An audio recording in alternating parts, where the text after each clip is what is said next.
hay que entender una cosa, la medicina homeopática se basa principalmente en un principio que es lo similar cura lo similar. ¿Qué quiere decir esto? Similia similium curantum, desde que se descubrió este sistema terapéutico, lo que se busca es encontrar un medicamento que se asemeje mucho a los síntomas que presenta cada paciente. ¿Qué pasa con eso? O sea, cuando uno viene un paciente a consulta, lo más importante es la historia clínica que se le está haciendo al paciente.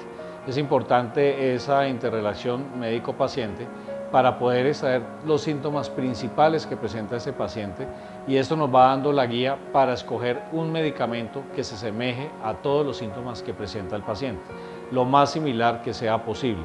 Los medicamentos homeopáticos se extraen de los tres grandes reinos, que es el reino animal, el reino vegetal y el reino mineral.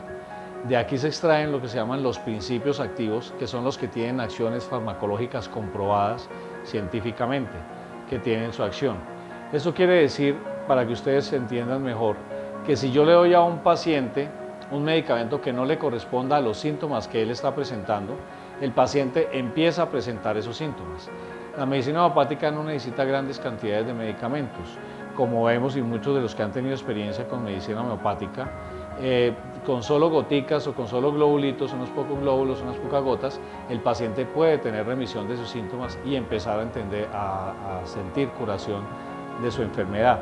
A diferencia de la medicina alopática, en este caso la medicina alopática necesita de pronto grandes cantidades de medicamentos, son extraídos a veces de sustancias químicos, traen muchos excipientes o muchas otras sustancias que con el tiempo, por ejemplo en enfermedades crónicas, como tipo artritis reumatoidea, hipertensión arterial, diabetes mellitus, que tienen que hacer tratamientos crónicos muy prolongados.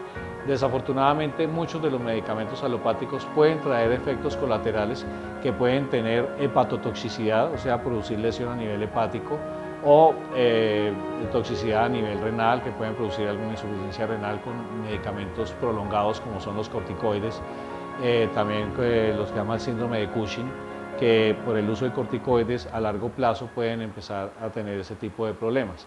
Hay diferencias. Lo más importante de la medicina homeopática, o lo que el paciente quiere o que el paciente busca en un tratamiento de medicina homeopática, es tratar de que sea lo más naturalmente posible y evitar los efectos colaterales que sean en tratamientos largos, porque pueden ser tratamientos muy largos, pero no le van a producir los efectos colaterales que pueden traer los otros medicamentos.